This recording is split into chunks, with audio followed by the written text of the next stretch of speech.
Dr. Terrence Baker coming to you from the studios of NABN TV. Today, we're going to discuss healthcare emergencies that are being created by the invasion of Ukraine by Russian forces beginning on February the 24th.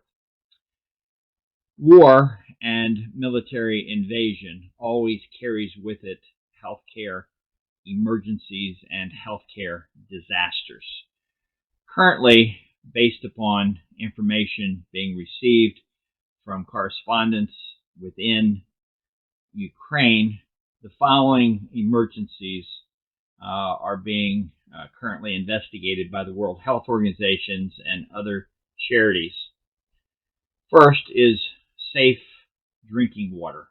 The supply of drinking water, both bottled and running, is low. Water is an essential component to health for the Ukrainian population, and the solution must be found. Safe drinking water, or the lack of safe drinking water, often leads people to drink water that is not safe, which then can lead to a number of gastrointestinal and other health conditions. Next is a shortage of food, both local within communities, towns, and cities of Ukraine is being observed. The food supply is short. Food kitchens set up to feed Ukrainians fleeing from the invasion are running low. Attempts to leave Ukraine to find food and shelter and water are now restricted by the rapid advance of Russian military forces. And so as we speak, food supplies in Ukraine are running dangerously low. Oxygen is an important medication used by doctors and nurses to care for patients with COVID and other injuries, and is dangerously low. Ukrainians have not been able to figure out a way to move oxygen from manufacturing plants to hospitals, clinics, and to people who need oxygen as part of their medical care. It is believed that the oxygen supply in most hospitals throughout Ukraine is limited to about 24 hours. The World Health Organization this morning announced efforts to reestablish a supply of oxygen to hospitals throughout Ukraine. Energy is in short supply.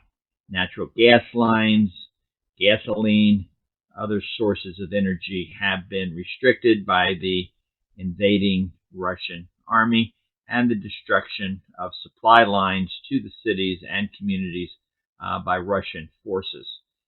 Energy to heat apartment buildings and safe zones, hospitals, and other areas is restricted. The ability to obtain gasoline to fuel your vehicle to attempt to leave the invaded area is limited. Very few supplies of gasoline remain available to the people at this time. Transportation systems like trains and rails and subways and buses have been disrupted and are no longer safe due to, again, the invasion of Russian forces and the destruction of these transportation vehicles and facilities. Hypothermia, that is exposure to cold weather, is serious. Last night in most of Ukraine, the temperatures went down to the 20 to 30 degree Fahrenheit range, which is normal for late February in Ukraine. Also, storms are expected, which will further worsen cold exposure. Refugees from apartments, cities, towns, often left home without adequate clothing, and their hands and their feet are exposed to the brutal cold. This will lead to hypothermia, which can lead to frostbite and skin damage of the hands, the feet, and other body parts, which then leads to medical emergencies. And so cold exposure is a major problem today. Medical supplies in general are short. The supply lines for medications, bandages, and other medical supplies, are damaged, and the hospitals, clinics, physicians, nurses are unable to get the supplies necessary to care for the injured, the hundreds of injured patients from war-related injuries, as well as those suffering from COVID and other medical emergencies. Currently, COVID remains at high level 4, according to the United States CDC, in terms of the number of cases per day, which is currently about 2 to 250 new cases of COVID per day. We also have hospital damage.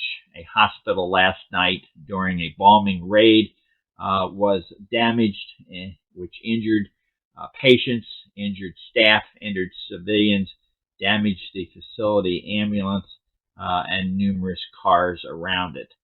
This was the Central City Hospital, was significantly damaged last night in a bombing raid.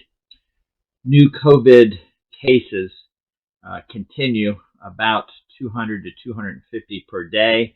The CDC identifies Ukraine at a level 4, which means that the risk of obtaining a COVID infection is high. This is made worse by the fact that people have had to flee their apartments, flee their homes, and are sheltering in place in close proximity to one another, and for the most part without any mask to protect them.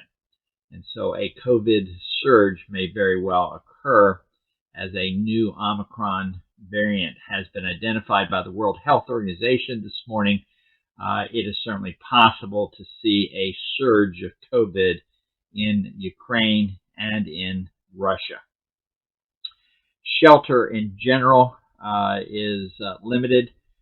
Many people have fled their apartment buildings, their homes, and are sheltering in garages underneath of the buildings, in subway tunnels, and other shelters that get them out of the weather, and they hope to get away from the invasion of the Russian army, as well as the bombs that have been coming in on a regular basis to many cities and towns throughout the Ukrainian region.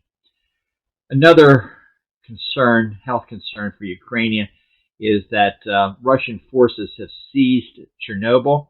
Chernobyl, you may recall, is the site of 4 nuclear reactors, one of which exploded back in 1986 and created radioactive damage and waste for about 1,000-mile square area around the nuclear plant. The plant subsequently was sealed and closed, but remained dangerous to occupation.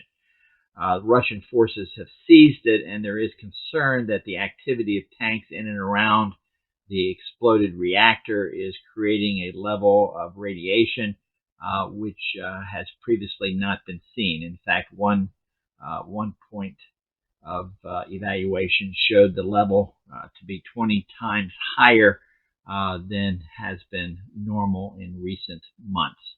And so an unknown danger of the Russian army continuing to occupy and move tanks and other heavy machinery around Chernobyl remains unknown, but needs to be closely followed.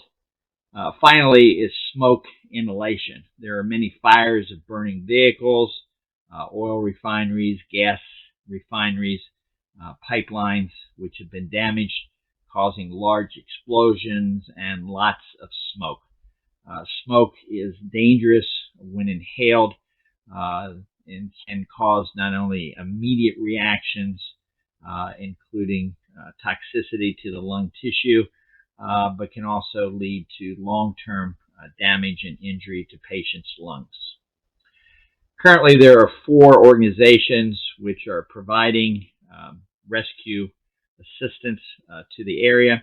If you're interested in providing financial assistance or help in any way, the Ukraine Crisis Relief Fund by Global Giving, the International Rescue Committee, the Save the Children, Razon, RAZON, for Ukraine, and the International Red Cross are all accepting funds and assistance to assist Ukraine through this time of crisis. This is Dr. Terrence Baker coming to you from the studios of NABN TV, Doctors in the House.